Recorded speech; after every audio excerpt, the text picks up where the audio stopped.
Rahuri factory परिसरात दरोड्याच्या तयारीत असलेल्या दरोडेखोरांची टोळी स्थानिक गुन्हा शाखेकडून जेरबंद. आरोपीच्या कब्जातून 2,15,420 रुपये किमतीचा मुद्देमाल जप्त. श्री मुमुक्का सुदर्शन पोलीस अधीक्षक अहिल्यानगर यांच्या आदेशान्वये पोलीस निरीक्षक किरणकुमार कबाडी यांच्या मार्गदर्शनाखाली स्थानिक गुन्हा शाखेचे पोलीस उपनिरीक्षक संदीप मुरकुटे, पोलीस अंमलदार भगवान थोरात, रमीज राजा अत्तार, प्रकाश मांडगे, विशाल तनपुरे, चालक उत्तरेश्वर मोराळे यांचे पथक तयार करून पाहिजे व फरार आरोपीचा शोध घेऊन कारवाई करण्याकामी रवाना केले.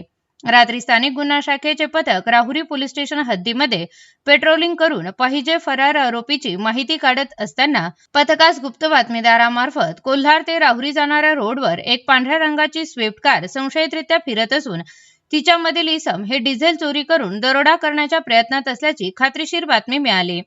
पथकाने तत्काळ राहुरी फॅक्टरी ते कोल्हार रोडने पेट्रोलिंग करून संशयित वाहनाचा शोध घेत असताना गुहागाव परिसरात बातमीतील नमूद वाहन कोल्हार गावाकडून राहुरीच्या दिशेने येताना दिसले. तेव्हा पथकाने नमूद गाडी थांबवून गाडीतील इसमांना ताब्यात घेऊन त्यांचे नाव गाव विचारले असता त्यांनी त्यांचे नाव करण राजू उर्फ राजेंद्र साळुंके, सनी उर्फ सल्या राजेंद्र पवार, जितेंद्र रोहिदास वाघमारे असल्याबाबत सांगितले.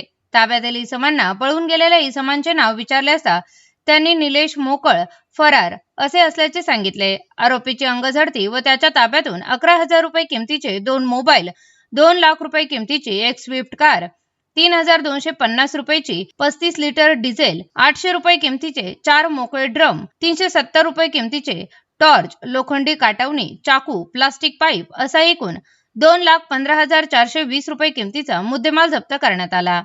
ताब्यातील आरोपी मुद्देमालासह राहुरी पोलीस ठाणे येथे हजर करून त्यांच्या विरुद्ध दरोडा तयारीचा गुन्हा दाखल करून अटक करण्यात आली असून पुढील तपास राहुरी पोलीस ठाणे करत आहे.